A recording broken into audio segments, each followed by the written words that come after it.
Apa Adib Coya? Adakah pergerakan tabligh usrah ada usul-usul bid'ah? Kalau ada, yang mana satu? Tentang Jama'atut Tabligh. Jama'atut Tabligh, saya suka menukilkan pandangan guru kami Syekh Abdul Muhsin Al-Abbad, hafizahullah, beberapa tahun yang lalu. Kita masih mendengar dalam kuliah penjelasan beliau tentang Jama'atut Tabligh. Pertama sekali bila ditanyakan kepada beliau dalam musim haji, ingat saya, ramai orang pada ketika itu bertanya, Syekh, apa pandangan Syekh tentang Jama'atut Tabligh? Kata beliau, mereka ini orang-orang yang abid, mereka ini orang yang kuat buat ibadat. Kemudian mereka ini orang yang lahum khuluqun hasan, mereka ada akhlak yang baik. Akan tetapi, kata beliau, akan tetapi ada banyak kepincangan-kepincangan yang berlaku dalam gerakan mereka yang perlu diperbetulkan, yang perlu dinasihati. Mereka ada kesungguhan yang dilihat tidak ada pada kita, sebahagian daripada kita, yang tidak ada pada sebahagian kita. Maksud dari kesungguhan ingin berdakwah, inginkan Islam, ingin sampaikan agama, ingin melihat manusia melakukan amal kebaikan, ingin melihat manusia melakukan solat secara berjamaah. Ini semua kehendak-kehendak yang baik. Cuma ada beberapa kepincangan. Pertama sekali, kata beliau, tentang isu akidah. Kurangnya dalam Jama'atut Tabligh fokus keutamaan diberikan kepada akidah. Sebaliknya hadis-hadis mereka kalau dilihat di dalam Fadail A'mal, hadis-hadis mereka tentang kelebihan penyebutan la ilaha illallah. Tetapi penjelasan tentang apa itu la ilaha illallah, penjelasan tentang uluhiyah, rububiyah, al-asma' was sifat dan isu-isu akidah yang lain kurang dibahaskan, kurang dirincikan. Maka sedangkan dakwah Ahlus Sunnah wal Jamaah, dakwah salafus salih, dakwah tauhid yang paling utama. Muadz bin Jabal, Nabi utuskan ke Yaman, falyakun awwala ma tad'uhum ilaih syahadatu an la ilaha illallah. Jadikan perkara pertama untuk kamu seluruh manusia kepadanya adalah persaksian tidak ada Tuhan yang berhak disembah dengan benar melainkan Allah Subhanahu wa taala dan Muhammad itu pesuruh Allah. Maka konten dakwah itu mesti ada penjelasan tentang tauhid, penjelasan tentang akidah, penjelasan tentang mengembalikan manusia itu kepada Allah Subhanahu wa taala dengan cara kefahaman yang benar. Okey. Jadi itu yang pertama tentang isu akidah, tentang isu keutamaan dalam dakwah. Yang kedua berkenaan dengan sumber rujukan mereka. Sumber rujukan mereka yang dijadikan kitab mereka. Kalau kita lihat di tanah Arab, kitab yang menjadi rujukan Jemaah Tabligh adalah Riyadhus Shalihin. Mengapa Jemaah Tabligh di Nusantara menjadikan Fadail A'mal karangan Syekh Zakaria Maulana Zakaria Al-Kandahlawi? Mengapa tak dijadikan Riyadhus Shalihin juga? Kerana sudah semestinya kitab Fadail A'mal karangan Syekh Zakaria Al-Kandahlawi, kitab tersebut terbahagi kepada dua bahagian. Bahagian pertama hadis-hadis asal. Hadis asal, hadis induk. Bahagian yang kedua adalah hadis-hadis yang terdapat di dalam syarahan dan ulasan pada hadis tersebut. Itu asas kitab Fadail A'mal. Adapun hadis induk 60 hingga 70% adalah hadis-hadis yang sahih. Baki daripadanya termasuk 30 hingga 40% adalah hadis-hadis yang lemah dan juga palsu. Adapun dalam syarah, sebilangan besar daripadanya adalah hadis-hadis yang lemah, hadis-hadis yang palsu dan juga tidak ada asal. Jadi ini masalahnya, sumber rujukan mereka. Kita kadang-kala bila bercakap seperti ini, ada orang kata, kamu siapa? Syekh Zakaria Maulana Zakaria Al-Kandahlawi siapa? Memang kita menghormati Syekh Maulana Zakaria Al-Kandahlawi sebagai seorang tokoh ahli ilmu. Akan tetapi kita kena ingat apabila Al-Imam Az-Zahabi rahimahullah bercakap tentang Al-Imam Al-Ghazali, tentang kitab karangan Al-Imam Al-Ghazali Ihya Ulumuddin. Kata Al-Imam Az-Zahabi tentang Al-Imam Al-Ghazali, bida'atuhu fil hadith muzjah. Keilmuan Al-Imam Al-Ghazali, bukan saya kata, Al-Imam Az-Zahabi rahimahullah, pengarang kitab sirah yang besar, yaitu Siyar A'lamin Nubala, pengarang kitab biodata perawi hadis yang besar, Siyar A'lamin Nubala, Al-Imam Syamsuddin Az-Zahabi rahimahullah, yang hidup pada kurun ke-7 ke-8 Hijrah. Yang mana beliau mengatakan keilmuan Al-Imam Al-Ghazali dalam bidang hadis kurang. Maksud kurang di sini, kata Al-Imam Az-Zahabi, adalah tidak terlalu banyak, menyebabkan hadis-hadis dalam Ihya Ulumuddin itu banyak terdapat hadis-hadis yang lemah lagi palsu. Walau bagaimanapun Al-Imam Az-Zahabi menceritakan kehebatan kitab Ihya Ulumuddin, kehebatan Al-Imam Al-Ghazali dari sudut kefaqihannya, keilmuannya. Akan tetapi dalam ilmu hadis dia kurang. Macam tu juga Syekh Zakaria Al-Kandhlawi, walaupun beliau terkenal dengan ilmu hadis, tapi nukilan beliau dalam Fadail Amal perlu dinilai kembali, perlu dinilai semula. Saya dan guru saya, Profesor Dr. Abdul Laith, kita menghubungi sendiri pusat jemaah tabligh di India, di mana dihubung guru saya boleh berbahasa dengan bahasa Urdu, bercakap dengan jemaah tabligh pusat itu sendiri, ada apa tidak orang yang mampu, orang yang telah membuat penilaian terhadap kitab Fadail Amal. Hadis-hadis di dalam syarah, saya katakan dua bahagian tadi. Bahagian pertama, hadis induk, bahagian kedua, hadis syarah. Dia kata tidak ada siapa yang mampu buat.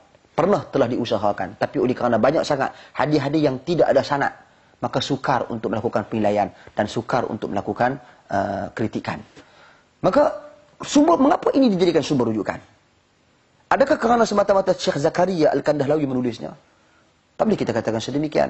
Jadi seperti jemaah tabligh di Timur Tengah, mereka menggunakan Riyadhus Shalihin. Sebab antara punca sebab Fadail Amal tak dijadikan rujukan bagi di Timur Tengah, bagi jemaah tabligh di Timur Tengah adalah kerana di Timur Tengah ramai pakar-pakar hadis. Ramai pakar-pakar hadis.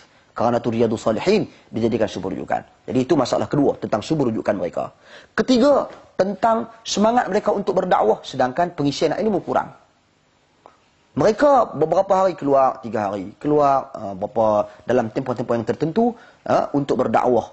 Mereka diberikan beberapa pengisian asas-asas nak keluar untuk berdakwah. Kita kena hati-hati dalam berdakwah, perlu ada ilmu.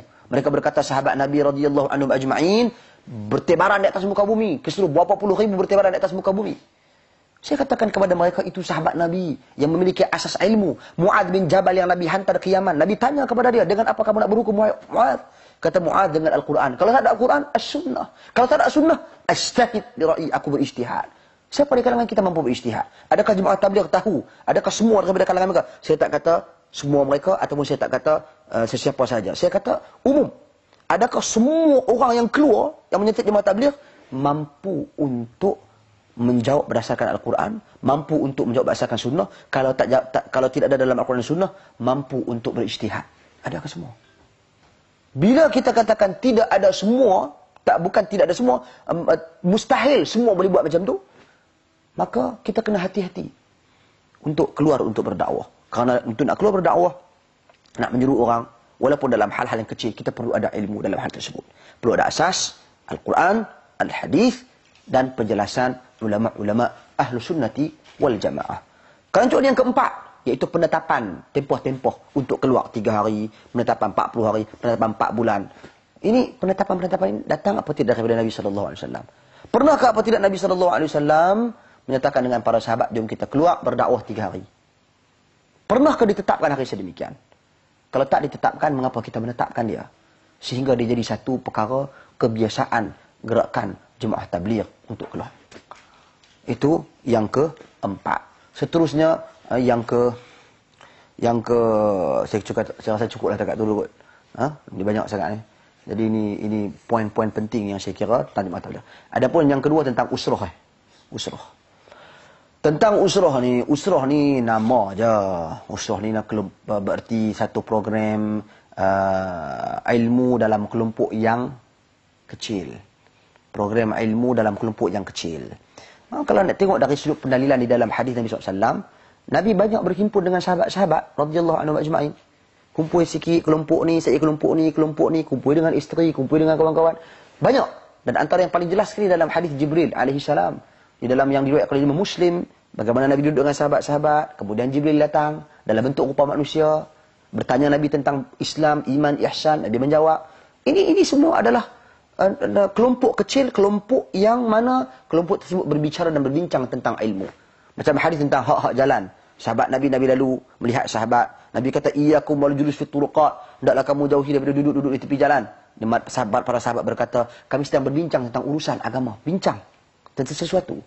Maka ada kelompok kecil perbincangan. Tidak ada masalah untuk melakukan. Dengan nama apa pun tak apa. Usrah ke, geng ke, kelompok ke, sembang-sembang ke, dan sebagainya. Tapi yang penting adalah konten dan pengisiannya. Satu. Konten pengisiannya. Paling penting ini. Kita nak sembang apa? Motivasi? Semangat? Nak sembang apa? Mesti sembang ilmu. Para sahabat berbicara tentang ilmu. Nabi dulu berbicara tentang ilmu. Semangat ni mai setahun sekali kita boleh bangkit. Sebab semangat dia kata Nabi di dalam hadis, likulli amalin syirrah wa likulli syirratin fatrah. Setiap amalan itu ada masa semangatnya, setiap masa semangat ada masa down dia. Kita takkan dapat konsistenkan orang dengan mana-mana gerakan, mana-mana pertubuhan, mana-mana pegangan kalau kita tak boleh fahamkan dia dengan ilmu. Kalau kita tak boleh sampaikan ilmu kepada dia. Kalau tidak ada ilmu, dia takkan konsisten. Sebab mungkin suatu hari nanti ada orang yang mampu memberi semangat kepada dia, dia akan ikut orang tu pula. Orang ni pula bagi semangat, akan ikut orang tu pula. Orang tu bagi semangat, takkan main lagu ni kot. Tiba-tiba hilang semua semangat pasal nak menikah. Ini problem. Hilang tadi semangat, bonti semua. Hilang semangat pasal nak kerja. Habis semua semangat. Jadi semangat ni sebenarnya bukan satu poin yang sangat penting.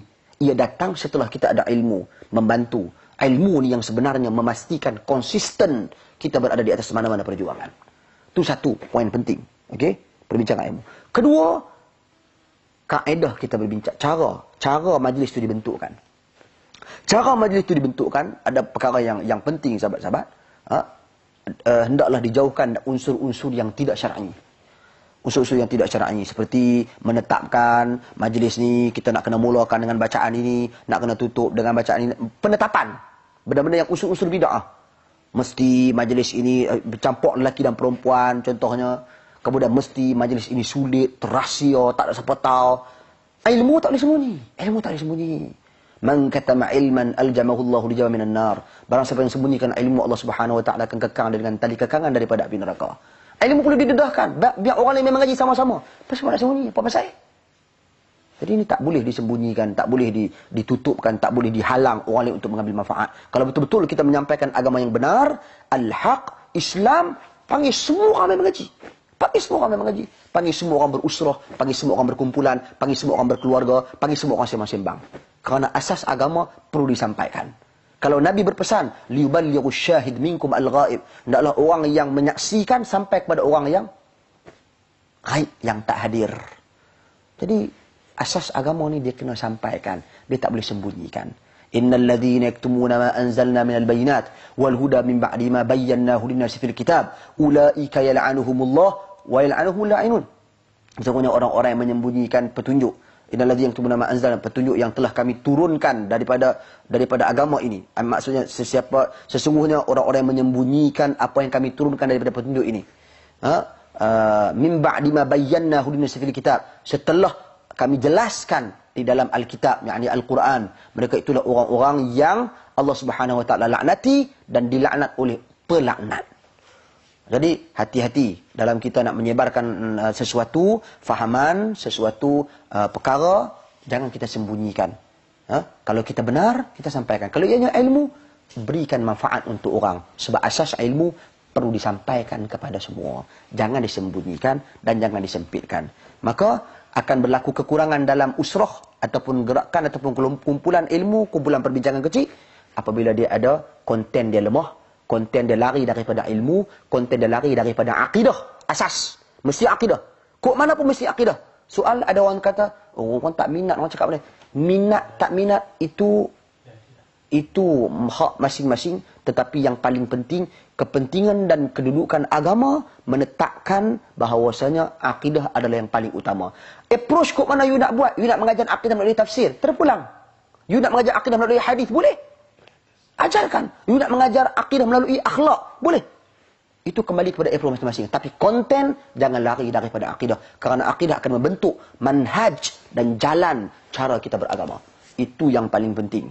Itu yang paling penting. Wallahu a'lam.